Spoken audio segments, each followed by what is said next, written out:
আসসালামু আলাইকুম ওয়া রাহমাতুল্লাহি ওয়া বারাকাতুহু। ইন্নাল হামদালিল্লাহি নাহমাদুহু ওয়া নাস্তাঈনুহু ওয়া নাস্তাগফিরুহ ওয়া নাউযু বিল্লাহি মিন শুরুরি আনফুসিনা ওয়া মিন সাইয়্যিআতি আ'মালিনা। মান ইয়াহদিহিল্লাহু ফালা মুদিল্লা লাহু ওয়া মান ইউদ্লিল ফালা হাদিয়া লাহু। ওয়া আশহাদু আন লা ইলাহা ইল্লাল্লাহু ওয়াহদাহু লা শারীকা লাহু وأشهد أن محمدا عبده ورسوله. أما بعد فإن خير الحديث كتاب الله وخير الهدي هدي محمد صلى الله عليه وسلم وشر الأمور محدثاتها وكل محدثة بدعة وكل بدعة ضلالة وكل ضلالة في النار. قال الله سبحانه وتعالى في كلامه المجيد: أعوذ بالله من الشيطان الرجيم ادع إلى سبيل ربك بالحكمة والموعظة الحسنة وجادلهم بالتي هي أحسن فإذا الذي بينك وبينه عداوة كأنه ولي حميم. وقال رسول الله صلى الله عليه وسلم: أنا ضامن ببيت في وسط الجنة লিমান তারাকাল মিরা ওয়া ইন কানা মুহিক্কা আও কামা ক্বালা আলাইহিস সালাতু ওয়াস সালাম। সম্মানিত উপস্থিতি, দিনী ভাই বোনেরা, জুমাবারের অত্যন্ত গুরুত্বপূর্ণ একটি সময়ে আমরা সালাফদের মানহাজ নিয়ে ইতোমধ্যে সালফে সালিহিনের মানহাজের বৈশিষ্ট্য বিশেষত্ব নিয়ে আমরা কিছু কথা আলোচনা করেছি। 7টি পয়েন্টে আমাদের কথা আলোচনা শেষ হয়েছে। সর্বশেষ যে পয়েন্টটি আমরা আলোচনা করেছিলাম সেটি হচ্ছে সালফে সালিহিনের মানহাজ হচ্ছে আল মানহাজুল ওয়াসাতি, এটা মধ্যম পন্থা অবলম্বন করে। এর মধ্যে প্রান্তিকতা নেই, যেটা আমরা গত আলোচনায় বলেছি।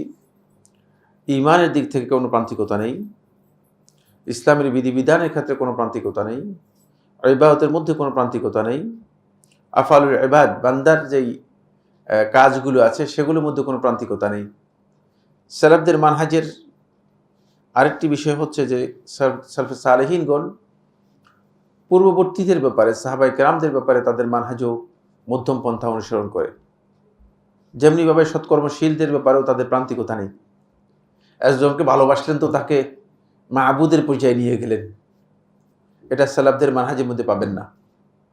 আমরা আলেমদেরকে ভালোবাসবো, সৎকর্মশীলদেরকে ভালোবাসবো, কিন্তু তারা আমাদের কি হবে না, মাহবুদের পর্যায়ে যাবে না। তারা যাই বলবে সেটাই হক আর সব বাতিল, এ কথা আমরা মনে করি না। আমরা তাদের অন্ধ ভক্তি যেটাকে বলা হয় থাকে, অন্ধভক্তিতে বিশ্বাস করি না। আবার একদল লোক আছে যে সৎকর্মশীল ভালো মানুষদেরকে, তারাও মানুষ, আমরাও মানুষ, তাদের এত গুরুত্ব কি আছে? তাদের ভালোবাসার সাথে যে আল্লাহ তাআলার ভালোবাসার একটা সম্পর্ক আছে, এটাও স্বীকার করতে রাজি না। মনে করে যে তাদের প্রতি আমাদের এত সমীহ করার কি আছে? সালাফদের মানহাজ যেখানে মুতাওয়াসসিত, মধ্যমপন্থী, সেক্ষেত্রে আমরা সালেহীন যারা রয়েছেন, সৎকর্মশীল যারা রয়েছেন, তাদের ভালোবাসা আমরা আমাদের অন্তরের মধ্যে আছে, কিন্তু আমরা সুফিদের মতো সীমালঙ্ঘন করব না। আবার যারা আকলানি অথবা নিজেদেরকে লিবারেল মনে করে থাকে, বলে যে না, মানুষের কথার এত গুরুত্ব কেন, মানুষের প্রতি আমাদের এত গুরুত্ব কি হবে, এত গুরুত্ব দেওয়ার কিছুই নেই, এটাও আমরা বিশ্বাস করি না। এটাও সালাফদের মানহাজের সাথে সাংঘর্ষিক। সালাফদের মানহাজের ওয়াসাতিয়াতের আরেকটা দিক হচ্ছে সালফে সালিহিনগণ আল্লাহ তাআলার আসমাউল্লাহি ওয়া সিফাতিহি, আল্লাহ রাব্বুল আলামিনের নামগুলো এবং সিফাতের ব্যাপারে তারা কোনো ধরনের তাশবিহ অথবা তামসিল, উদাহরণ দেবেন না, তাশবিহ তামসিল এগুলো করেন না। এখানে কোনো কাইফ, কেমন, এটা প্রশ্ন করার সুযোগ নেই। এই প্রশ্ন যদি কেউ করে তাহলে বুঝতে হবে যে সে সালাফদের মানহাজ সম্পর্কে জানে না। একদল এই প্রশ্ন উত্থাপন করে যে আল্লাহ সুবহানাহু ওয়া তাআলা কোরআনের মধ্যে বলেছেন সুম্মাস্তাওয়া আলাল আরশ, যে আল্লাহ সুবহানাহু ওয়া তাআলা আসমান এবং জমিন সৃষ্টি করেছেন 6 দিনে। আসমান এবং জমিন সৃষ্টি করার পরে আল্লাহ সুবহানাহু ওয়া তাআলা আরশ সৃষ্টি করেন, তারপরে সুম্মাস্তাওয়া আলাল আরশ, মাখলুকাতের সৃষ্টির পরে আল্লাহ রাব্বুল আলামিন আরশের উপর কি করেছেন? ইস্তাওয়া করেছেন, অর্থাৎ তিনি আরশের উপর উঠেছেন। এখন একদল বলতেছে যে তো যদি এমন হয় তাহলে কমন সেন্সের দাবি হচ্ছে যে আরশের সৃষ্টির আগে আল্লাহ তাআলা কোথায় ছিলেন? আরশের নিচের, আরশের উপরে। কি বলবেন আপনারা? এখানে আল্লাহ তাআলার ব্যাপারে এই বক্তব্য দেওয়ার কোনো সুযোগ নেই। এটা সালাফদের মানহাজের পরিপন্থী। কারণ এটা আপনি তো আপনার বিবেক দিয়ে একটা তাশবিহি, একটা মানে সেটেলমেন্ট করতেছেন, যেটা আল্লাহ রাব্বুল আলামিনের শানে এই সেটেলমেন্টের কোনো সুযোগই নেই, এই প্রশ্ন করার সুযোগই নেই। মাখলুকাতের এই বিষয়গুলো নিয়ে কোনো প্রশ্ন করার সুযোগ নেই আল্লাহ সুবহানাহু ওয়া তাআলার ব্যাপারে। যারা এই প্রশ্ন করবে তারা মূলত সালাফদের মানহাজি বুঝে নেই, কারণ এখানে এই প্রশ্ন আসবেই না। কারণ আল্লাহ সুবহানাহু ওয়া তাআলার ইস্তিওয়া তিনি বলেছেন, কিন্তু ইস্তিওয়ার ধরন সম্পর্কে আমরা কিছুই জানি না। সুতরাং এটাকে মানে এখন নিচে না উপরে, এটা আমি কি করতে পারবো না, বলতে পারবো না। যেমন তারা এই প্রশ্ন আমাদের সামনে নিয়ে আসে যে আল্লাহ সুবহানাহু ওয়া তাআলা রাত্রির শেষ তৃতীয়াংশে দুনিয়ার আসমানে নেমে আসেন, ঠিক না? সহিহ হাদিস দ্বারা সাব্যস্ত হয়েছে, সহিহ মুসলিমের হাদিস। রাসূলুল্লাহ সাল্লাল্লাহু আলাইহি ওয়াসাল্লাম বলেছেন যে আল্লাহ সুবহানাহু ওয়া তাআলা দুনিয়ার আসমানে নেমে আসেন, তারপরে আল্লাহ রাব্বুল আলামিন মানুষদেরকে বলেন ফাহাল মিন সাইলিন ফাউতিয়া, তোমাদের মধ্যে কেউ কি আছে আমার কাছে চাইবে আমি তাকে দেব। ফাহাল মিন মুস্তাগফিরিন ফাআগফির লাহু, তোমাদের মধ্যে কি এমন ব্যক্তি আছে যে আমার কাছে ক্ষমা চাইবে আমি তাকে ক্ষমা করব। এভাবে আল্লাহ সুবহানাহু ওয়া তাআলা মানুষদেরকে ডেকে ডেকে আল্লাহ রাব্বুল আলামিন বলেন। এখন এখানে প্রশ্ন তাদের একটাই, সেটা হচ্ছে এই, যদি আল্লাহ সুবহানাহু ওয়া তাআলা মানে রাত্রের শেষ তৃতীয়াংশে দুনিয়ার আসমানে নেমে আসেন, তাহলে আল্লাহ রাব্বুল আলামিন আরশ কি খালি হয়ে যায় কিনা? আপনারা কি মনে করেন? আপনাদের আকীদা কি? হ্যাঁ, এটা ডাবুল আকীদা, বুঝতে পেরেছেন? এটা সালাফদের মানহাজের সাথে সাংঘর্ষিক। এই কাজগুলো যারা করে থাকে তারা হচ্ছে আল্লাহ রাব্বুল আলামিনের ব্যাপারে কাইফ ধরন কি করে চিন্তা করতেছে নিজের বিবেক দিয়ে, এটা সালাফদের মানহাজের পরিপন্থী। আবার এর বিপরীতে আরেক দল লোক রয়েছে যারা আল্লাহ তাআলার আসমা এবং সিফাতকে পুরাটাই মানে কি করে দিয়েছেন, বাতিল করে দিয়েছেন, পুরাটাই বলছেন যে এগুলো আসলে আল্লাহর জন্য সাব্যস্ত করাই উচিত না, কারণ সাব্যস্ত করলেই পেছের মধ্যে পড়ে যাবে। যদি আপনি বলেন যে আল্লাহ তাআলা আরশের উপর উঠেছেন, তখন অনেক পেছের মধ্যে পড়বেন। তখন কি আল্লাহ তাআলা আরশের নিচের থেকে উপরে উঠছেন না উপর থেকে নিচে উঠছেন? এখানে অনেক প্রশ্ন এসে যাবে। আর আল্লাহ তাআলার আরশটা এটা কি আল্লাহ রাব্বুল আলামিনকে ধারণ করে রাখতেছে নাকি আসলে অন্য কি জিনিস? এই ধরনের বিবেকের প্রশ্ন এনে তারা আল্লাহ রাব্বুল আলামিনের সমস্ত আসমা এবং সিফাত, যত আল্লাহ তাআলার নাম আছে, যত গুণাবলী আছে, সবগুলোকে অস্বীকার করেছে। এরা হচ্ছে মুআত্তিলা সম্প্রদায়। এগুলো নিয়ে আমরা পরবর্তীতে ইনশাআল্লাহ তাআলা যখন ধারাবাহিকভাবে প্রত্যেকটি ফিরকা সম্পর্কে আলোচনা করব, তখন ইনশাআল্লাহ তাআলা আমি বিস্তারিত কথা বলবো ইনশাআল্লাহ তাআলা। আর এমনি ওই বিষয় সম্পর্কে প্রত্যেকটা ফিরকার উপর আমার বিস্তারিত আলোচনা আগে আছে। এই কথা বলছিলাম কেন? এটা হলো লাস্ট পয়েন্ট, 7 নম্বর পয়েন্ট, সেটা হলো আল ওয়াসাতিয়্যাহ, মধ্যমপন্থা। মধ্যমপন্থা খুবই গুরুত্বপূর্ণ বিষয়। বর্তমানে আসলে মধ্যমপন্থা অনুসরণ করার ব্যক্তির সংখ্যা একেবারেই নেই, এক্সট্রিম লোকদের সংখ্যাই বেশি। যে গ্রুপেই যান না কেন, এখন তো ইসলাম একদিক থেকে ঘরানায় বিভক্ত হয়ে গিয়েছে। একদিক থেকে কি হয়ে গেছে? ঘরানায় বিভক্ত হয়ে গিয়েছে। মুসলিমরা বিভিন্ন দিক থেকে বিভিন্ন ঘরানায় বিভক্ত হয়ে গিয়েছে। বিভিন্ন ঘরানা হয়ে যাওয়ার কারণে এই ঘরানার লোক এই ঘরানার বক্তব্য দিচ্ছেন, তিনি বায়াসড হয়ে বক্তব্য দিচ্ছেন। তার বক্তব্যের কতটুকু হক কতটুকু বাতিল সেটা নির্ণয় করার মতো মানে আমাদের কাছে এখন মানদণ্ড নেই। কারণ হলো আমি তো সব বিষয় জানি না। স্বাভাবিকভাবেই এখানে একটা বড় প্রশ্ন এসে গিয়েছে। মধ্যমপন্থী বক্তব্য দেওয়ার মূল বিষয় হচ্ছে যিনি দুইটি কাজ করতে পারবেন, খুব ভালো করে খেয়াল করুন। 1 নম্বর বিষয় হচ্ছে যিনি তাফাররুক তাহাজ্জুব থেকে নিজেকে মুক্ত করতে পারবেন। তাফাররুক তাহাজ্জুব হচ্ছে ফিরকাবন্দি অথবা দলাদলি থেকে নিজেকে মুক্ত করতে পারবেন, তাহলে তিনি মধ্যমপন্থী বক্তব্য দিতে পারবেন। আজকে ফেরকাবন্দি এমন এক জায়গায় পৌঁছেছে, এখন আপনি যদি মানে ফেরকার বক্তব্য বাতিলও হয়, যেহেতু আপনি এই ফেরকার সাথে আছেন, আপনি চুপ করে থাকবেন, আপনি চুপ করে থাকবেন। বলে যে যদি আপনাকে হয়তো ব্যক্তিগতভাবে জিজ্ঞেস করে বলেছেন, ভাই এই মাসালা দিচ্ছেন যে এটা কি ঠিক আছে কিনা, বলছে না এগুলো তো আসলে ঠিক নেই, কিন্তু কি করব, এখন আমাদের আলেমরা দিচ্ছেন। ইয়া সুবহানাল্লাহ। তাহলে দিনটা কোথায় নিলেন? দিনের ব্যাপারে আপনার অবস্থানটা কোথায়? তাহলে 1 নম্বর কাজ হচ্ছে, খুব ভালো করে দুটি জিনিস খুব গুরুত্বপূর্ণ। 1 নম্বর পয়েন্ট হচ্ছে অবশ্যই আত-তাজাররুদু মিনাত তাহাজ্জুব ওয়া তাফাররুক, এটা ইসলামে হারাম। এটাই আমরা লোকদেরকে বুঝাতে পারি নাই। মানুষ এটাকে ভিন্ন অর্থ নিয়ে গিয়েছে। ভিন্ন অর্থ নিয়ে মানুষ বলতেছে যে আপনারাই বিচ্ছিন্নতার দিকে ডাকতেছেন, আপনারাই ফেরকাবন্দির দিকে ডাকতেছেন। কিন্তু আমরা কোনো ফেরকার কথা বলছি না, আমরা কোরআন এবং হাদিসের কথা বলছি সরাসরি। আমাদের বক্তব্যের মধ্যে সরাসরি কোরআন এবং হাদিসের কথা, কোথাও আমরা এই কথা বলছি না যে আসলে এই ফেরকার মধ্যে আসে। 2 নম্বর যে বিষয়টি সেটা হলো আত-তাজাররুদ আনিল হাওয়া। আপনার খাহেশ, আপনার মনের যেই মানে একটা ইচ্ছা আছে, এখান থেকে আপনি মুক্ত হতে হবে। আগে থেকে আপনি যদি মনে করেন যে আমি একটা মাসালার মধ্যে আগে থেকেই মানে সিদ্ধান্ত নিয়ে রাখছি, মানে এটাই আমার আগে থেকে সিদ্ধান্ত। অনেকে আছে যে মানে আর জিন্দেগিতেও প্রয়োজনে এর জন্য তিনি কোরআন এবং হাদিসের ঘাড় ভেঙে নিজের মন মতো করে কোরআন হাদিসের ঘাড় ভেঙে ওই দিকে নিয়ে যাবেন। তারপরেও কিন্তু তিনি এই বক্তব্য থেকে কি করবেন না, নিজের বক্তব্য থেকে ফিরে আসবেন না, বক্তব্য চেঞ্জ করবেন না। প্রচুর লোক আছে, প্রচুর লোক আছে। এটা আমি আলেমদের কথা বলছি, এটা আপনাদের কথা বলছি না, কারণ এটা আলেমদের সাথে জড়িত মাসআলা।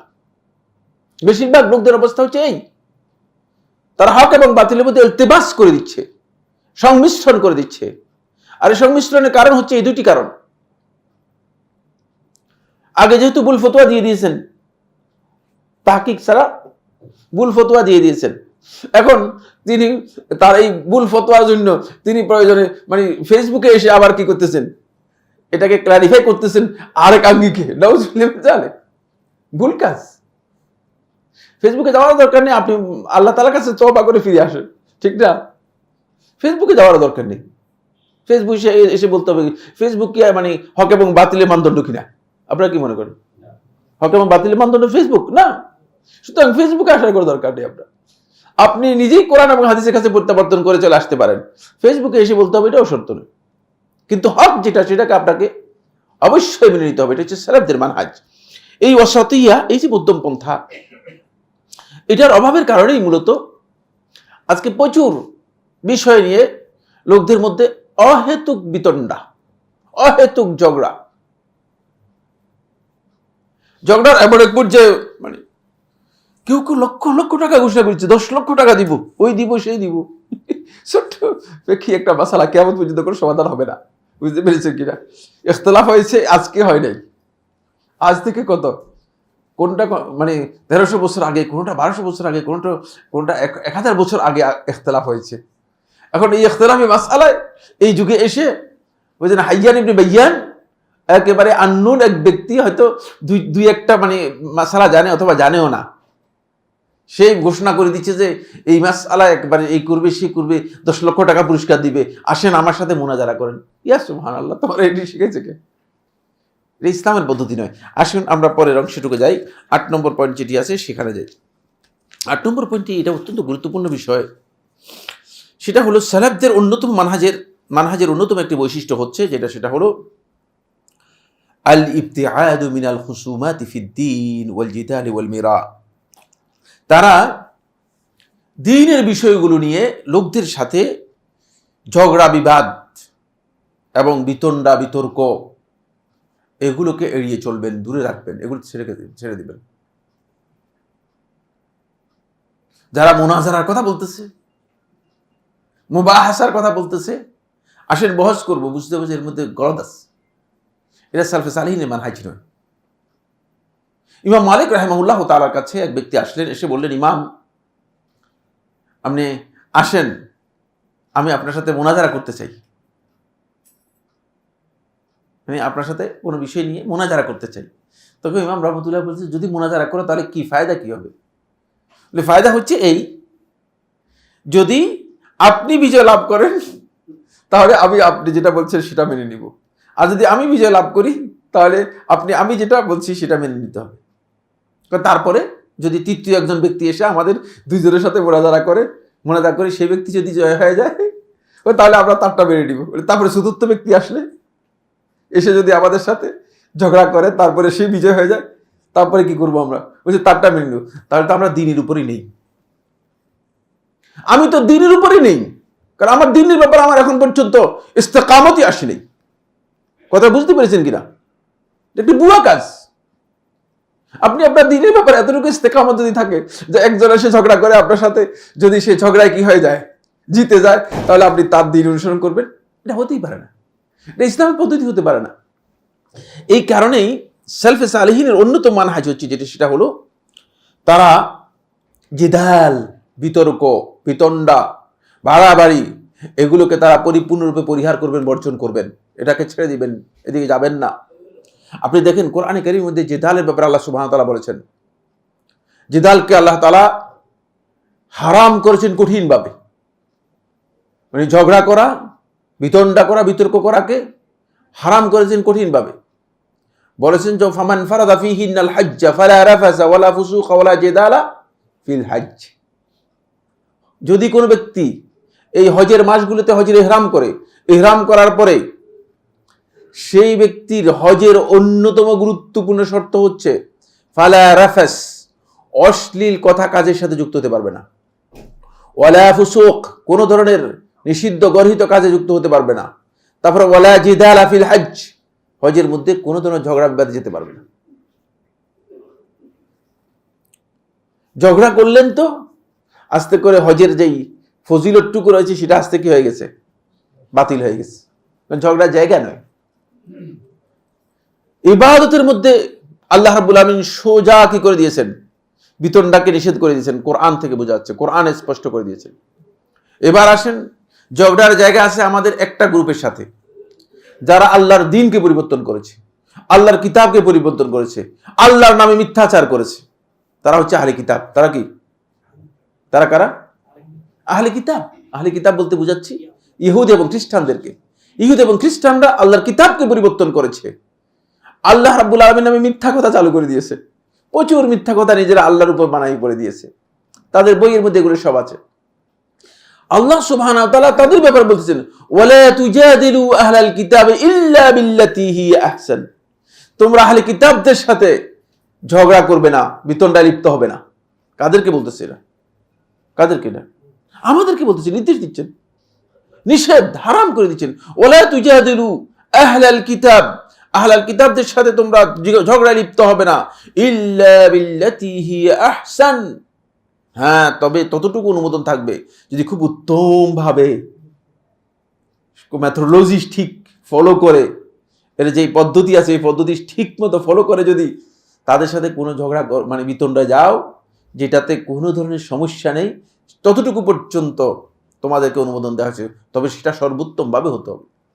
দেখছেন তো, আহলে কিতাব যারা মিথ্যা বলতেছে আল্লাহর নামে, তাদের সাথে যদি সর্বোত্তম কথা বলতে হয় মানে বিতণ্ডা করতে গেলে, তাহলে অন্যদের ব্যাপারে আপনাকে কি বলবেন? অন্যদের ব্যাপারে আপনার কি হুকুম? আসেন এবার দাওয়াতের ক্ষেত্রে আপনার পদ্ধতি কি হবে সেটাও আল্লাহ তাআলা ডিফাইন করে দিচ্ছেন কোরআনের মধ্যে। উদউ ইলা সাবিলি রাব্বিক বিল হিকমা, আপনি আপনার রবের রাস্তায় মানুষদেরকে ডাকুন হিকমা, হিকমতের মাধ্যমে, ওয়াল মাউইজাতিল হাসানা, উত্তম উপদেশের মাধ্যমে। এই হিকমত এবং উত্তম উপদেশ এটা হচ্ছে দাওয়াতের পদ্ধতি। আর কোনো কারণে যদি এখানে বিতণ্ডার বিষয় এসে যায় তখন আল্লাহ তাআলা বলছেন ওয়াজাদিলহুম বিল্লাতি হি আহসান। কারণ মানুষের কিছু মানুষ আছে, এদেরকে আপনি যদি কথা বলতে যান এমনি অভ্যাসগত ঝগড়াটে, বুঝতে পেরেছেন? অভ্যাস কি? মানব প্রকৃতির মধ্যে 16টা কি রয়েছে, এগুলো আমাদের আলোচনার মধ্যে আছে।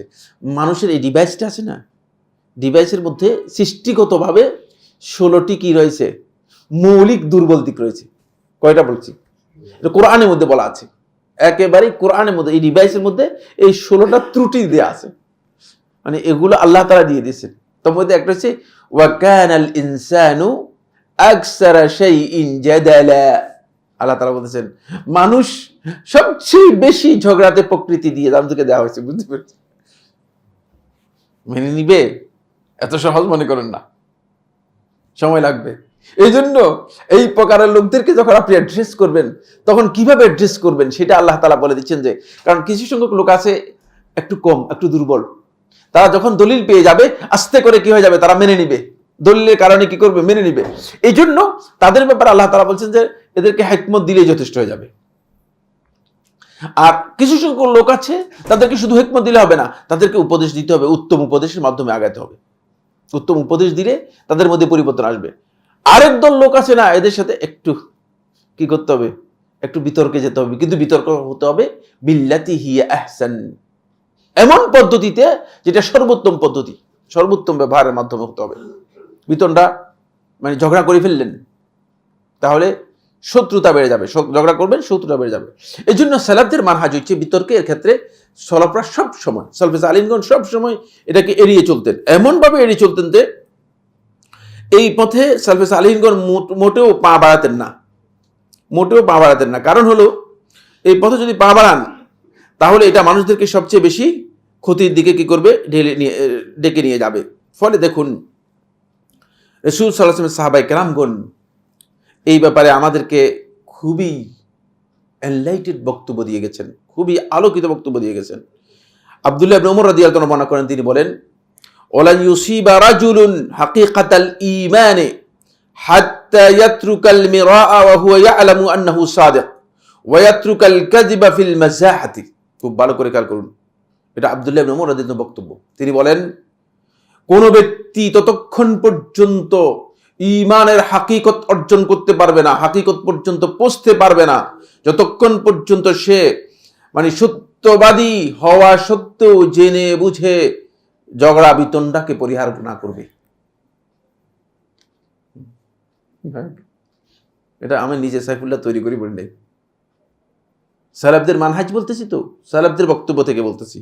ওয়ায়াতরুকাল কাযিব ফিল মাযাহাতে, আর মিথ্যাকে বর্জন করবে যদিও ঠাট্টা হয়, ঠাট্টা করেও খবরদার মিথ্যা বলতে পারবেন, মিথ্যা সর্বাবস্থায় হারাম, খেয়াল রাখবেন। অনেকে মনে করতেছে কিছু ফাঁকফোকর আবিষ্কার করার চেষ্টা করেন, মিথ্যা কিন্তু সর্বাবস্থায় হারাম, যেহেতু নস্যে কোরআনই দ্বারা হারাম করা হয়েছে। এবং আল্লাহ রাসূল সাল্লাল্লাহু আলাইহি ওয়াসাল্লাম বড় কবিরা গুনার মধ্যে মিথ্যাকে অন্তর্ভুক্ত করেছেন, সুতরাং মিথ্যার কোনো স্কোপ নেই।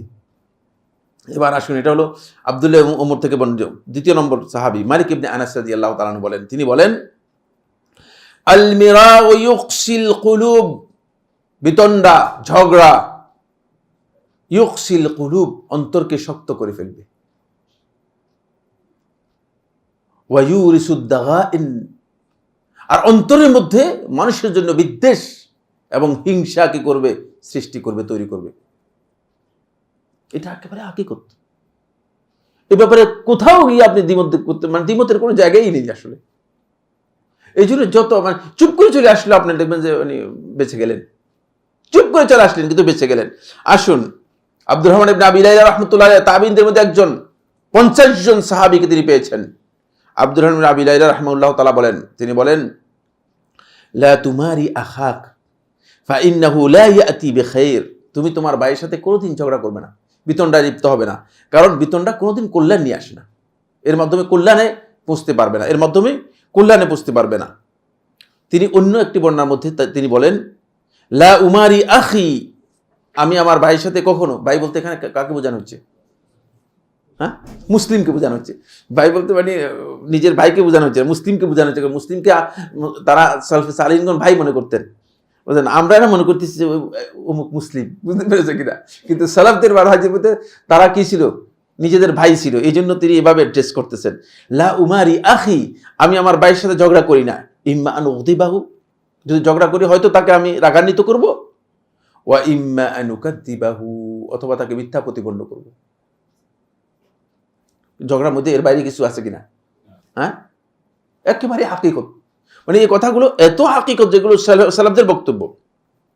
এবার ইবনে আবি লাইলা থেকে আসলাম ইমাম শাফিঈ রাহমাতুল্লাহর কাছে, একটু নিচে, আর একটু নিচের দিকে নামলাম। ইমাম শাফিঈ রাহমাতুল্লাহ আলাইহি কি বলেন দেখেন, ওয়া ক্বালা শাফিঈ রাহিমাহুল্লাহু তাআলা আল মিরাউ ফিল ইলমি ইউখসিল কুলুবা ওয়া ইউরিসুদ দাগাইন। ওই যে ইবনে আবি লাইলা রাহমাতুল্লাহ, মালিক ইবনে আনাস যেটা বলেছেন, ইমাম শাফিঈ রাহমাতুল্লাহ তারই ছাত্র, তো তিনি বলতেছেন যে দ্বীনের ব্যাপারে, ইলমের ব্যাপারে, শরীয়তের বিষয়ে ঝগড়া বিবাদে লিপ্ত হওয়া, বিতণ্ডায় লিপ্ত হওয়া, এটি মানুষের অন্তরকে শক্ত করে দেয় এবং পরস্পরের মধ্যে একটা বিদ্বেষ, খারাপ একটা অবস্থা তৈরি করে থাকে। ক্বালা উমর ইবনে আব্দুল আজিজ, আমিরুল মুমিনিন উমর ইবনে আব্দুল আজিজ রাহমাতুল্লাহ আলাইহি বলেন, কাদ আফলাহা মান আসামা মিনাল মিরাই ওয়াল গাদাবি ওয়াত তামা। ওই ব্যক্তি সফল হতে পেরেছে, সফলতার মানদণ্ডে উত্তম মানে উন্নীত হতে পেরেছে যে ব্যক্তি ঝগড়া বিতণ্ডা থেকে, রাগ থেকে এবং অধিক লালসা থেকে নিজেকে রক্ষা করতে পেরেছে। এটা হলো সালাফদের বক্তব্য। ফলে এই বিষয়টাকে আব্দুর রহমান আউজাঈ রহমতুল্লাহ আলাইহি বলেন, আব্দুর রহমান আউজাঈ রহমতুল্লাহ আলাইহি ইমাম আবু হানিফা রহমতুল্লাহের সমসাময়িক ছিলেন। ইমাম রহমতুল্লাহ থেকে 2 বছর বা 3 বছরের ছোট ছিলেন, কিন্তু একই সমসাময়িক লোক ছিলেন। তিনি বর্তমান যেখানে যুদ্ধ হচ্ছে এই কাছাকাছি তার বাড়ি ছিল। তিনি বলেন, ইজা আরাদাল্লাহু বিকওমিন শাররান আলজামাহুমুল জাদাল ওয়া মানাআহুমুল আমাল।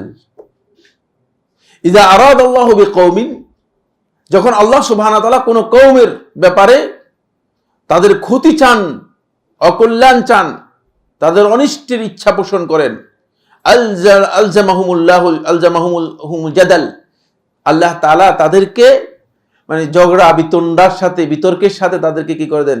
মুখযুক্ত করে দেন, সংযুক্ত করে দেন।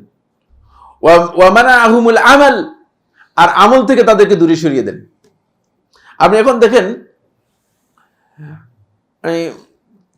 তারাবির নামাজের রাকাত নিয়ে 20 রাকাত না 8 রাকাত, এই ঝগড়া করতে করতে প্রচুর লোক আছে একেবারে পড়েই না। আসলে কি মিথ্যা বললাম কিনা? আমি মানে আমার নিজের অভিজ্ঞতা থেকে বলি নাই, আমি দেখে বলছি, বুঝতে পেরেছেন? একেবারেই অপ্রয়োজনীয় বিতর্ডা করতে করতে নফল নামাজ আপনি কতটুকু পড়বেন না পড়বেন আপনি নিজে জানেন, যদি পারেন পড়েন, না পারলে। কিন্তু এমন অবস্থা হয়েছে যে বিতণ্ডা করতে করতে নিজেদের মধ্যে শেষ পর্যন্ত মূলত নিজেদের ক্ষতি নিজেরা কি করেছি? আমরা ডেকে নিয়ে এসেছি, নিজেদের ক্ষতি আমরা নিজেরা ডেকে নিয়ে এসেছি। এই বিষয়ে সুন্দর একটি সমাধান এবং সলিউশন দিয়েছেন আমাদের এই যুগের মুজতাহিদ শেখ মোহাম্মদ ইবনে সালেহ আল উসাইমিন রহমতুল্লাহ আলাইহি। শেখ রাহিমাহুল্লাহ তাআলা আমার এই 2 চোখে দেখা যে সমস্ত আলেমদেরকে আমি মুজতাহিদ পর্যায়ে দেখেছি তাদের মধ্যে একজন, বুঝতে পেরেছেন? যদিও শেখ রহমতুল্লাহ আলাইহি অনেকগুলো মাসআলার মধ্যে আমি দ্বিমত পোষণ করেছি, বুঝতে পেরেছেন, আবার অনেকগুলো মাসআলার মধ্যে আমি একমত পোষণ করেছি, কিন্তু আমি সর্বোচ্চ ইহতিরাম এবং সম্মান যাদেরকে করে থাকি তাদের মধ্যে শেখ রহমতুল্লাহ আলাইহি একজন। কারণ তার কাছে আমি সরাসরি কি করেছি, বিভিন্ন সময় তার দার্স বসেছি, এবং শেখ রহমতুল্লাহ আলাইহি এক সময় ঈদের দিন শেখ রহমতুল্লাহ আলাইহির বাড়িতেও আমি গিয়েছি। শেখ রহমতুল্লাহ আলাইহি বলেন, ওয়াল মুজাদালাতু ওয়াল মুনাযারাতু নাওআনি। মুনাযারা এবং মুজাদালা মানে ঝগড়া বিতণ্ডা, পরস্পরের মধ্যে আলোচনা সমালোচনার এই বিষয়টি 2 প্রকার। এটা হচ্ছে 2 প্রকার, বিতর্ক অথবা বিতণ্ডা করা, এটি 2 প্রকারের। আন-নাউল আউয়াল, প্রথম প্রকার হচ্ছে মুজাদালাতুন মুমারা, এমন ঝগড়া যার উদ্দেশ্য হচ্ছে শুধুমাত্র বুঝে না ঝগড়ার জন্য ঝগড়া করা, বাড়াবাড়ি করা। অনেকে আছে যে যেহেতু মানে সাইফুল্লাহ বলছে এটা মানার কোনো দরকার নেই, বাহাতি যেহেতু অমুক বলছে, জাস্ট উদাহরণ দিচ্ছি, বুঝতে পেরেছেন? মানে এরকম লোক আমাদের মানে বিপক্ষে কেউ ঘোষণা দিছে আমি জানি না, তবে মানে কিছু সংখ্যক লোক আছে যে যেহেতু এই হুকুম সালাফিরা দিছে মানতেই রাজি না। আমরা এগুলো আমাদের ফতোয়া না, সালাফিদের ফতোয়া। এই যে মানে এটা হচ্ছে মুজাদালা মুমারা, শুধু ঝগড়ার জন্য, বিরোধের জন্য বিতণ্ডায় বিতর্কে লিপ্ত হওয়া। ইউমারি বিযালিকা সুফাহা, এর মাধ্যমে একদল লোক, নির্বোধ মূর্খ লোক যারা আছে তাদের সাথে ঝগড়া করে। আর ওয়াইজারিল উলামা, আর আলেমদের সাথে গিয়ে নিজেকে টক্কর দেয়। যেখানে আপনার আলেমদের সাথে গিয়ে বাড়াবাড়ি করার দরকার নেই সেখানে এই কাজ করবেন না। ওয়ায়ুরিদু আন ইয়ান্তাসির কাওলাহু, আর এখানে উদ্দেশ্য কিছু নেই, আমার আপনার করণীয় কিছুই নেই। আসেন দ্বিতীয় প্রকার ওয়ান্নাউস সানি, এটা কার বক্তব্য বলতেছিলাম, খেয়াল আছে কিনা? কার বক্তব্য? হ্যাঁ, শেখ ওসাইমিন রহমতুল্লাহ বক্তব্য। তিনি বলেছেন যে এই ঝগড়াটা বিতর্ক এটা দুই ভাগে বিভক্ত। এক প্রকার হচ্ছে, প্রথম প্রকার এটা মাজমুম, পরিপূর্ণরূপে নিন্দিত, অগ্রহণযোগ্য। আর দ্বিতীয় প্রকার হচ্ছে মুজাদালাতুন লিইসবাতিল হক্কি ওয়া ইন কানা আলাইহি, হককে সাব্যস্ত করার জন্য দলিলের ভিত্তিতে কি করা, বিতর্কে আসা। ওয়া ইন কানা আলাইহি, যদিও মানে হকের উপর সে থাকে, তারপরেও দলিল কি করা, পেশ করার জন্য কোনো তর্ক করা, আলোচনা করা। অনেক সময় বিভিন্ন মাসআলার ব্যাপারে হক জাহির নাও হতে পারে, তাহকিকের অভাব থাকতে পারে, এই জন্য দলিল কি করা যেতে পারে, আলোচনা করা যেতে পারে, দলিল আলেমদের সাথে শেয়ার করা যেতে পারে। তিনি হয়তো জিজ্ঞেস করতে পারেন, আলেমদের সাথে দলিল শেয়ার করা যাবে। একটি মাসআলায় আমার সাথে কিছু কিছু আলেমের মতো পার্থক্য করেছে, আপনারা জানেন কিনা, এটা বড় একটি মাসআলা। সেটা হচ্ছে মহিলাদের ব্যবহৃত স্বর্ণালঙ্কারের জাকাত নিয়ে। একদল ওলামায়ে কেরাম এই মাসআলার মধ্যে বলেছে যে জাকাত দিতে হবে, আর একদল ওলামায়ে কেরাম বলেছে জাকাত দিতে হবে না। বুঝতে পেরেছেন? তো এই দেশে আমি আসার পরে আমি যেহেতু আমার বক্তব্য মানে অনলাইনে, এই জন্য এটা কি হয়ে গিয়েছে, ব্যাপক প্রচার লাভ করেছে। আমি বলেছি না, জাকাত দিতে হবে না। তখন আমার বিরুদ্ধে প্রচুর বক্তব্য, মানে চতুর্দিকে হইচই লাগাইয়া টাগাইয়া, মানে বিশাল। কারণ যাদের সাথে আমি শেয়ার করি, যাকে জিজ্ঞেস করি যে জাকাতটা দিতে হবে, বলছেন ঠিকই আছে, জাকাতটা দিবে কোত্থেকে? ঠিক না? ইসলামী শরীয়ত জানতে হবে। যাদের শরীয়তের জ্ঞান নেই, বুঝলেন, তারা আন্দাজে ফতোয়া দেয়। আমি কথা বলছি না যে মানে যিনি বলছেন যে তার একটা এটা আলেমদের বক্তব্য, ইখতিলাফ রয়েছে, কিন্তু খেয়াল রাখতে হবে যে আমি যখন বলবো জাকাত দিতে হবে, তখন আমাকে বলতে হবে জাকাতটা কই থেকে দিব। জাকাত যদি দিতে হয়, মানে স্বর্ণের অলংকার যদি ভেঙে জাকাত দেন, যে আপনার কাছে মনে করেন 8 ভরির একটা কি আছে স্বর্ণ, এটাকে কি বলা হয়, তাকে এগুলো হার আছে বা নেকলেস আছে, ঠিক আছে। এখন আপনি এই 8 ভরির এটাকে মানে ভেঙে কেটে 40 ভাগের 1 ভাগ জাকাত বের করে ফেললেন, পরের দিন এটা পড়তে পারবেন তো? হ্যাঁ, এটা অলংকার থাকবে তো? এটা অলংকার থাকবে না। বুঝতে পারেন নাই? এখান থেকে জাকাত বের করার পদ্ধতি নেই। যে জিনিস থেকে জাকাত বের করার পদ্ধতি নেই, যেটা ব্যবহারের জন্য রাখা হয়েছে ইসলামের মধ্যে, এই সবটার উপর পৃথিবীর কোথাও জাকাত নেই। আপনার একটা বিল্ডিং, আপনি মানে অন্তপক্ষে 10 কোটি টাকা দাম, এখানে আপনি থাকেন, অথবা থাকার জন্য রেখে দিয়েছেন, থাকেনও না, থাকার জন্য রেখে দিয়েছেন, এটা জাকাত হবে কিনা? বিল ইজমা জাকাত হবে না, বিল ইজমা জাকাত হবে না। খুবই সহজ কথা, খুবই মানে সিম্পল মানে ফিকহি বিষয়, বুঝতে পেরেছেন কিনা? ইখতিলাফ করবেন তো, ইখতিলাফ করার আগে একটু কি করতে হবে, ইখতিলাফগুলোকে মাথার মধ্যেও কি করতে হবে, আমাদেরকে আনতে হবে। ফলে মহিলারা জাকাত বের করে কিভাবে? স্বামীর পকেট থেকে চুরি করে। আর চুরি করে জাকাত দিচ্ছেন কি? আউযুবিল্লাহ, কে আপনাকে এই কথা, এই ফতোয়া দিয়েছে? আমি মহিলাদের মানে মহিলারা আমার উপর রাগ হয়ে যায় কিনা, আমি চুরি করে বলছি, এটা চুরি করে নয়, মানে স্বামীর পকেট থেকে আর কি, মানে হয়তো রাগ হয়ে যেতে পারে, চুরি নাও করতে পারে, কিন্তু জাকাত তো আপনি স্বামীর পকেট থেকে দিচ্ছেন, স্বামীর উপর তো জাকাত নেই, জাকাত তো হচ্ছে স্বর্ণের উপর, ঠিক না? জাকাত ব্যক্তির উপর আসে না, জাকাত কিসের উপর আসে? এটাকে আপনারা বুঝতে পেরেছেন? জাকাত আসে ওই স্বর্ণের উপর, জাকাত আসে মালের উপর, সম্পদের উপর, স্বর্ণ নয়, ওই সম্পদের উপর। সম্পদটা জাকাত যোগ্য হলে সেই সম্পদের উপর জাকাত আসবে, বুঝতে পেরেছেন? এবং সেখান থেকে জাকাত বের করতে হবে। শরিয়ার বিধান হচ্ছে ওখান থেকে কি করতে হবে, জাকাত বের করতে হবে, ওখান থেকে আপনাকে জাকাত বের করতে হবে। এখন আপনি ওখান থেকে যেহেতু জাকাত বের করতে পারতেছেন না, এখন আমাদের কাছে মানে ফতোয়া জিজ্ঞেস করে যে আমার তো স্বর্ণ আছে আমার 30 ভরি বা 20 ভরি ব্যবহারের স্বর্ণ আছে, কিন্তু আমার কাছে আর কোনো টাকা নেই, কিচ্ছু নেই, আমি জাকাত দিব কোত্থেকে? এখন একদল আলেম বের হয়েছে, বলতেছে যে আপনি এটা বিক্রি করে ফেলে তো জাকাত দেন, তো বিক্রি করলে এই লোকের অলংকার থাকবে কিনা? আর এটা আর ইসলাম কি তাকে ফকির বানানোর জন্য জাকাত ফরজ করছে কিনা? ইসলামী শরীয়তের মানদণ্ড বুঝতে হবে। ফকির বানানোর জন্য জাকাত কি করে নাই, ফরজ করে নাই। ফকির বানানোর জন্য জাকাত ফরজ করে নাই। জাকাত ফরজ করেছে সম্পদকে সার্কুলেট করার জন্য। সম্পদ যখন বৃদ্ধি পাবে সেখান থেকে জাকাত বের করবেন, এটা হচ্ছে ইসলামের পদ্ধতি। উল্টা মাসালা দিয়ে মানে আমি কথা বলছি না যে মানে এটা আলেমদের ফতোয়া, এই জন্য আমি সেটাকে সম্মান করি। তবে এই কথা আমি স্পষ্ট করে দিচ্ছি, সেটা হলো যখনই আমরা একটা বিষয় সম্পর্কে কথা বলবো তখন আলোচনা আসতে হবে যে এটা আসলে পদ্ধতি কি। আপনি যদি বলেন যে মানে আপনার সম্পদ বিক্রি করে তারপরে জাকাত দিয়ে দিবেন, তাহলে বিক্রি করলে তো আর স্বর্ণ অলংকার কেমন পর্যন্ত হলো না, আপনার থাকলো না। বিক্রি করার জন্য ইসলাম তো বলে নাই স্বর্ণ অলংকার ব্যবহার করার জন্য, বলবো স্বর্ণ অলংকার বিক্রি করার জন্য, তাহলে তো এটা জাকাত দিতে পারত। বিক্রি করলে তখন আপনার কাছে আরেক মাসালা এসে যাবে, সেটা হচ্ছে তখন টাকা আপনার কাছে আসবে, এই টাকা আপনার 1 বছর কি হতে হবে, থাকতে হবে। আরেক মাসালা এসে যাবে, বুঝতে পেরেছেন? তখন এই অলংকারের উপর হুকুম হবে না, কারণ আপনার টাকা নতুন এসে গেছে, বুঝতে পেরেছেন? শরিয়ার বিষয়গুলো মানে খুব গভীরভাবে বুঝার বিষয় রয়েছে। এটা বললাম এই জন্য যে এই ক্ষেত্রে যখনই বিতণ্ডা আসবে তখন আলেমদের সাথে ইলমি বিষয় নিয়ে আলোচনা করতে হবে। যেমন রাসূলুল্লাহ সাল্লাল্লাহু আলাইহি ওয়াসাল্লাম হায়াতুন নবী, এখানে 3টি আকীদা রয়েছে। দেওবন্দীদের একটি আকীদা, বেরলভীদের একটি আকীদা, তারপর আহলুস সুন্নাত ওয়াল জামাতের একটি আকীদা। দেওবন্দীদের আকীদাও এখানে পথভ্রষ্ট, বেরলভীদের আকীদাও পথভ্রষ্ট, আহলুস সুন্নাত ওয়াল জামাতের আকীদাও এখানে পথভ্রষ্ট। কে এটা বের করে দিতে পারবে? যে কোনো একজন কে বলতে পারবেন এদের আকীদা, দেওবন্দীর আকীদা কি? তারপর মাশাআল্লাহ হাজা আলেম ইনশাআল্লাহ। হ্যাঁ ফাদ্দাল।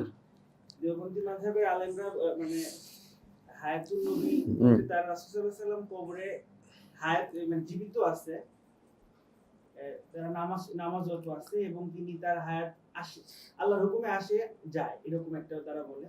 আর যারা বেরলভী তারা ডাইরেক্ট বলে যে নবী হায়াতে কবরে জীবিত। আহলুস সুন্নাহ ওয়াল জামাতের মধ্যে যে আহলুস সুন্নাহ ওয়াল জামাত মনে করে যে আল্লাহ রাসূল সাল্লাল্লাহু আলাইহি ওয়াসাল্লাম বারজাকি জীবনে আছেন, আল্লাহর হুকুমে তাকে যখন আমরা দরুদ পাঠ করি আল্লাহ তাকে পৌঁছে দেন, এর কাইফিয়ত আমরা জানি না। এটা দরুদের মাসআলা। আচ্ছা, মানে কথাগুলো কাছাকাছি এসে গিয়েছে, কিন্তু মূল হাকিকতটা আমি স্পষ্ট করে দিচ্ছি খুব ভালো করে। বেরলভীদের আকীদা হচ্ছে নবী সাল্লাল্লাহু আলাইহি ওয়াসাল্লাম মৃত্যুই হয় নাই। নবী সাল্লাল্লাহু আলাইহি ওয়াসাল্লাম দুনিয়ার জীবনে ঠিক যেভাবে ছিলেন কবরের মধ্যেও ঠিক সেভাবে রয়েছেন, বুঝতে পেরেছেন? নবী সাল্লাল্লাহু আলাইহি ওয়াসাল্লাম শুধুমাত্র অল্প কিছুক্ষণের জন্য নবী সাল্লাল্লাহু আলাইহি ওয়াসাল্লামের কি হয়েছে, ইন্তেকালের জন্য মানে ট্রান্সফারের জন্য, এখান থেকে ওখানে যাওয়ার জন্য নবী সাল্লাল্লাহু আলাইহি ওয়াসাল্লামের হায়াতটা কি হয়েছে, রূহটাকে আলাদা করা হয়েছে।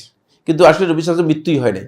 নবী সাল্লাল্লাহু আলাইহি ওয়াসাল্লাম যেভাবে আছেন সেভাবেই নবী সাল্লাল্লাহু আলাইহি ওয়াসাল্লাম আছেন কবরের মধ্যে। নবী সাল্লাল্লাহু আলাইহি ওয়াসাল্লাম উম্মতি উম্মতি করে কাঁদতেছেন, নাউযুবিল্লাহি মিন যালিক। এটা শুনেন নাই? আর আমি মানে আমার তো মনে হয় যে অন্তপক্ষে 600 মাহফিলের মধ্যে এরকম কথা শুনছি। ছোটবেলা শুধু মাহফিল শুনতাম, বিভিন্ন জায়গায় যেতাম, তো অন্তপক্ষে 600 মাহফিলের মধ্যে এটা শুনেছি। এটা বলা, এইটা ছাড়া তো কোনো মাহফিলই হতো না। উম্মতি উম্মতির মাহফিল, এটাই হচ্ছে আমাদের দেশে মাহফিল ছিল একসময়। আর দেওবন্দীদের আকীদা হচ্ছে নবী সাল্লাল্লাহু আলাইহি ওয়াসাল্লাম কবরে, নবী সাল্লাল্লাহু আলাইহি ওয়াসাল্লাম জীবিত আছেন, এই জীবনটা নবী সাল্লাল্লাহু আলাইহি ওয়াসাল্লামের বারজাখি হায়াত নয়, এটা হলো দুনিয়ার হায়াতের মতোই। এবং নবী সাল্লাল্লাহু আলাইহি ওয়াসাল্লাম কি করছেন, সেখানে নবী সাল্লাল্লাহু আলাইহি ওয়াসাল্লাম সালাত আদায় করতেছেন। এবং নবী সাল্লাল্লাহু আলাইহি ওয়াসাল্লাম দেওবন্দীদের আকীদার সাথে আর এই আকীদাতে সামান্য পার্থক্য। ওই আকীদাতে নবী সাল্লাল্লাহু আলাইহি ওয়াসাল্লাম মৃত্যু হয়েছে স্বীকার করে, কিন্তু বেরলভীদের আকীদার মধ্যে নবী সাল্লাল্লাহু আলাইহি ওয়াসাল্লাম মৃত্যুকেই স্বীকার করে না, বুঝতে পেরেছেন? কিন্তু দুনিয়ার যে হায়াত রয়েছে এই হায়াতের মতো নবী সাল্লাল্লাহু আলাইহি ওয়াসাল্লামের হায়াত রয়েছে, দুনিয়ার হায়াতের মতো নবী সাল্লাল্লাহু আলাইহি ওয়াসাল্লামের হায়াত রয়েছে। আর আহলুস সুন্নাহ ওয়াল জামার আকীদা হচ্ছে নবী সাল্লাল্লাহু আলাইহি ওয়াসাল্লাম বারজাখি হায়াত রয়েছেন, তিনি বারজাখি হায়াতে জীবিত। নবীরা সবাই বারজাখি হায়াতের মধ্যে জীবিত, শুধু নবী সাল্লাল্লাহু আলাইহি ওয়াসাল্লাম নন, সমস্ত নবীরাই বারজাখি হায়াতের মধ্যে জীবিত। কিন্তু তাদের এই জীবনের হাকিকত কি সেটা আল্লাহ সুবহানাহু ওয়া তাআলা কি করেন নাই, মানুষদেরকে জানান নাই। এটা কোন ধরনের জীবন, এটা দুনিয়ার জীবনের সাথে সাদৃশ্যপূর্ণ নয়। আর নবীগণ কবরের মধ্যে সালাত আদায় করতেছেন মর্মে যে রেওয়ায়তটি রয়েছে, এই রেওয়ায়তটি শুদ্ধ নয়, এই হাদিসটি শুদ্ধ নয়, বুঝতে পেরেছেন? এটা হলো আহলুস সুন্নাত ওয়াল জামাতের আকীদা। এই কথাটা কেন বলেছি, এই কথা আসছে ওই জায়গায় মানে ঝগড়া করার আগে আপনাকে এখন যদি সিদ্ধান্ত জানতে হবে যে যদি সবাই যদি এই কথা বলেন যে নবী সাল্লাল্লাহু আলাইহি ওয়াসাল্লাম বারজাখি হায়াতে জীবিত, তাহলে তার ইখতিলাফই নেই, বুঝতে পেরেছেন কিনা? তাহলে ইখতিলাফ আছে না, কারণ বারজাখি হায়াতের ব্যাপারে তো আমরাও বলছি নবী সাল্লাল্লাহু আলাইহি ওয়াসাল্লাম বারজাখি হায়াতের মধ্যে রয়েছেন। আমাদের আকীদা এটা, নবী সাল্লাল্লাহু আলাইহি ওয়াসাল্লাম বারজাখি হায়াতের মধ্যে রয়েছেন এবং জীবিত। সেই জীবনটা কেমন? দুনিয়ার জীবনের মতো না, আমরা কখনো দুনিয়ার জীবনের মতো নয়। কারণ দুনিয়ার জীবনের মতো হলে নবী সাল্লাল্লাহু আলাইহি ওয়াসাল্লামকে সাহাবায়ে কেরাম তার মৃত্যু হয়েছেন এবং সাহাবায়ে কেরাম নবী সাল্লাল্লাহু আলাইহি ওয়াসাল্লামকে দাফন করে এসেছেন। যদি এমন হতো যেটা বেরলভীরা বলতেছে নবী সাল্লাল্লাহু আলাইহি ওয়াসাল্লাম মৃত্যু হয় নাই, তাহলে সাহাবায়ে কেরাম কি জীবিত অবস্থায় রাসূল সাল্লাল্লাহু আলাইহি ওয়াসাল্লামকে কবর দিয়ে এসেছেন? এই প্রশ্ন এসে যাবে। এটা একটা ধৃষ্টতা ছাড়া আর কিছুই না। তাহলে আমরা এই বিষয়টা স্পষ্ট করতে পেরেছি যে মানে এই যে যদি আপনি ইখতিলাফের মানে জায়গাটা কোন জায়গায় কনফিউশন অথবা কোন জায়গায় আপনার কি রয়েছে, খেলাফ রয়েছে, মতবিরোধ রয়েছে, সেটা কনফার্ম না হন, তাহলে যদি আপনি এসে মানে বিতনটা শুরু করে দেন, তাহলে হায়াতুন নবী নিয়ে বিতনটা করতেছি। হায়াতুন নবী বিতনটা করতেছেন কোন মাসআলার মধ্যে? কারণ এখানে ইত্তেফাকি একটা মাসআলা রয়েছে, সেটা হচ্ছে বারজাখী হায়াতের ব্যাপারে কারো দ্বিমত নেই। বুঝতে পেরেছেন কিনা? ক্লিয়ার তো বিষয়টা? আমরা কি বুঝাতে পারলাম কিনা? কারণ বারজাখী হায়াতের ব্যাপারে দ্বিমত নেই। আমরা এই কথা স্বীকার করি যে বারজাখী হায়াতের মধ্যে নবী সাল্লাল্লাহু আলাইহি ওয়াসাল্লাম এবং কি সমস্ত আম্বিয়া আলাইহিস সালাতু ওয়াস সালাম সবাই জীবিত রয়েছেন। আসুন এরপরে যে বিষয়টি সেটা হলো এই, শেখ রাহিমাহুল্লাহ তাআলা বলেন, তিনি এই যে মুজাহাদালাটা, এই মুজাহাদালাটা যদি এই বিতর্কটা যদি শুধুমাত্র ঝগড়ার জন্য হয়ে থাকে, তাহলে এটি মানুষের ক্ষতি এবং অনিষ্টের কারণ হয়ে থাকে। একটি দলিল পেশ করেছেন লুকমানের বক্তব্য, লিবনিহি, তার সন্তানকে। লুকমান আপনারা জানেন যে মুসা আলাইহিস সালাতু ওয়াস সালামের সময় বনী ইসরাইলের একজন হাকিম ছিলেন, অনেক বিজ্ঞ ব্যক্তি ছিলেন। কোরআনেও আল্লাহ সুবহানাহু ওয়া তাআলা কি করেছেন, অনেক কথা কোট করেছেন। আর বনী ইসরাইল মানে তার অনেক রেওয়ায়াত উল্লেখ করেছেন। এই রেওয়ায়াতগুলো কিছু কিছু মানে সনদের দিক থেকে শুদ্ধ, আবার কিছু কিছু সনদের দিক থেকে শুদ্ধ নয়। যে রেওয়ায়াতগুলো সনদের দিক থেকে শুদ্ধ নয় কিন্তু মৌলিকভাবে শিক্ষণীয়, এগুলো বর্ণনা করা যায়। এগুলো কি করা যায়? বর্ণনা করা যায়। কেন যায় কি বলতে পারবেন? যেহেতু সহিহ বুখারী হাদিসের মধ্যে রাসূলুল্লাহ সাল্লাল্লাহু আলাইহি ওয়াসাল্লাম বলেছেন, হাদদিসু আন বনি ইসরাঈল ফালা হারাজ, তোমরা বনি ইসরাইল থেকে বর্ণনা করো, ফালা হারাজ, অসুবিধা নেই। আমাদের শরীয়তের সাথে সাংঘর্ষিক কোনো বিষয় না হলে তাহলে বনি ইসরাইল থেকে সেটা গ্রহণ করা বৈধ। গ্রহণ করা কি বৈধ। তিনি বলছেন, ইয়া বুনাই, হে বৎস, হে আমার সন্তান, মান লা ইয়ামলিকু লিসানাহু ইয়ানদাম, যে তার জিহ্বাটাকে কন্ট্রোল করতে পারলো না, এর নিয়ন্ত্রণ রাখতে পারলো না, ইয়ানদাম, সে লজ্জিত হবে। ক্লিয়ার কথা, খুবই সহজ, আসলেই বাস্তব কথা। এরপরে ওয়ামান ইউকসিরুল মিরা ইয়াশতাম অথবা ইউশতাম, যে ব্যক্তি ওমান ইউকসিরুল মিরা, যে বেশি বেশি ঝগড়া বিবাদ করবে, সে গালি খাবে বেশি। একেবারে হাকিকত, প্রচুর গালি, ঠিক না? গালির আর শেষ নেই। আপনারা যদি ফেসবুকে ঢুকেন তাহলে ইন্না লিল্লাহি ওয়া ইন্না ইলাইহি রাজিউন, মানুষ মানে কোন ধরনের গালিগালাজ করতে পারে, এর ডিজাইন যে কত নিকৃষ্ট, এটা আপনি ফেসবুকের মধ্যে পেয়ে যাবেন, বুঝলেন না? তবে কেন আপনি এখানে যাবেন, এই জায়গায় যাবেন কেন? এটা সালাফদের মানহাজ নয়, খেয়াল রাখতে হবে। ওমান ইউসাহিব সাহিবা সু, আর যে অসৎ সঙ্গী, খারাপ সঙ্গীর সাথে বন্ধুত্ব করবে, লা ইয়াসলাম, সে নিরাপত্তা লাভ করতে পারবে না, সে ত্রুটির মধ্যে পড়ে যাবেই। আপনার বন্ধু যদি খারাপ হয় তাহলে আপনি খারাপ থেকে বাঁচতে পারবেন না, খারাপ থেকে নিরাপত্তা লাভ করতে পারবেন না।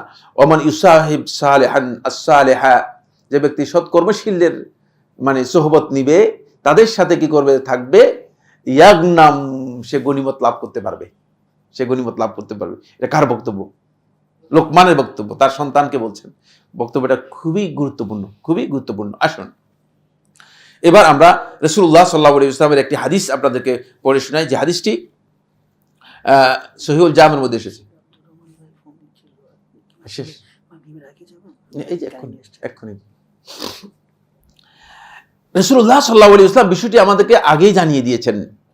এই যে মেরা, এই যে ঝগড়া বিবাদ, এটা যে সালাফদের মানহাজ নয় এবং ইসলামী মানহাজ নয়, এটা রাসূলুল্লাহ সাল্লাল্লাহু আলাইহি ওয়াসাল্লাম জানিয়েছেন। আন আবি উমামা আল-বাহিরি রাদিয়াল্লাহু তাআলা আনহু, আবু উমামা বাহিরি থেকে বর্ণিত, তিনি বলেন, قال রাসূলুল্লাহ সাল্লাল্লাহু আলাইহি ওয়াসাল্লাম, রাসূলুল্লাহ সাল্লাল্লাহু আলাইহি ওয়াসাল্লাম বলেছেন, মা দাল্লা কওমুন বা'দা হুদান কানু আলাইহি, কোন একটা জাতি হিদায়াতের উপর প্রতিষ্ঠিত থাকার পরে ততক্ষণ পর্যন্ত তারা বিভ্রান্ত হবে না, ততক্ষণ পর্যন্ত তারা পথভ্রষ্ট হবে না, ইল্লা উতুল জাদাল, যখন তাদের মধ্যে বিতণ্ডা, বিতর্ক, এই বিরোধ তাদের মধ্যে ঢুকিয়ে দেওয়া হবে, তখন পথভ্রষ্ট হয়ে যাবে। ভ্রষ্টতার কারণ হচ্ছে বিতর্ক তৈরি করে দিতে পারলেই বোধহয় না, আস্তে করে কনফিউশন তৈরি করতে পারলেই তো আপনার বক্তব্যের মধ্যে, আপনার আকীদার মধ্যে, আপনার আমলের মধ্যে, আপনার কাজের মধ্যে কনফিউশন তৈরি করে দিতে পারলেই সেখানে কি হয়ে যাবে, আপনাকে হেদায়েতভ্রষ্ট করা যাবে, বিভ্রান্ত করা যাবে, হেদায়েতভ্রষ্ট করা যাবে, বিভ্রান্ত করা যাবে। তারপরে তিনি বলেন সুম্মা কারা রাসূলুল্লাহ সাল্লাল্লাহু আলাইহি ওয়াসাল্লাম, তারপর রাসূলুল্লাহ সাল্লাল্লাহু আলাইহি ওয়াসাল্লাম এই আয়াত তেলাওয়াত করলেন, সূরা যুখরুফের 58 নম্বর আয়াত, সূরা যুখরুফের 58 নম্বর আয়াত। আল্লাহ তাআলা বলেন মা দরাবুহু লাকা ইল্লা জাদালা বালহুম কওমুন খাসিমুন। দেখেন, মা দরাবুহু লাকা ইল্লা জাদালান, তারা আপনার কাছে যে উদাহরণ নিয়ে আসছে এটা শুধুমাত্র ঝগড়া করার জন্য, আর কিছু না। আপনাকে ঝগড়া লিপ্ত করে দিতে পারলে আপনার ক্ষতি করতে পারবে, এই জন্য আপনার কাছে সেই উদাহরণ তারা নিয়ে এসেছে। এমন আল্লাহ তাআলা বলছেন বালহুম কওমুন খাসিমুন, এরা হচ্ছে ঝগড়াটে জাতি। এরা আহলে কিতাবদেরকে বলা হচ্ছে, এরা তো মানে শুধু ঝগড়াতে নয়, হিংস্র এবং নির্মম একটি মানে জাতি হচ্ছে এই বনি ইসরাইল, যারা আজকে মানুষদেরকে নির্মমভাবে হত্যা করছে। তাদের এই নির্মমতার ইতিহাস পৃথিবীর মানুষ সবাই সাক্ষী। আর পৃথিবীর বর্তমানে কত কোটি মুসলিম আছে? প্রায় 200 কোটি। 200 কোটি, পুরো 200 কোটি আছে বলে মনে হয় না, নামধারী আর কি, নামধারী মুসলিমদের কথা বলছি, পাসপোর্টের মুসলিম যারা আছে, 200 কোটি হোক বা প্রায় 200 কোটির মতো হোক, এরা সবাই নিজেদের বিবেকের কাছে ভয়ঙ্কর অপরাধী। যদিও নিজে অপরাধী মনে না করে, এরা সত্যিকার অপরাধী, ইতিহাসে এরা অপরাধী হিসেবে চিহ্নিত হয়ে থাকবে। আল্লাহ তাআলা আমাদের সবাইকে তৌফিক দান করুন। আজকের আলোচনা অন্য একটা প্রোগ্রাম ওই যে আমাদের শেখ আব্দুর রহমান ঢুকিয়ে দিয়েছে, এই জন্য আমরা শেষ করতে পারিনি। একটি পয়েন্টে আমরা আলোচনা করলাম, সেটা হচ্ছে সালাফদের মানহাজের অন্যতম একটি গুরুত্বপূর্ণ দিক হচ্ছে আমরা ঝগড়া বিবাদের পদ্ধতি অনুসরণ করব না। আমাদেরকে অনুসরণ করতে হবে মূলত এই পদ্ধতি বাদ দিয়ে উত্তম পদ্ধতি অনুসরণ করতে হবে।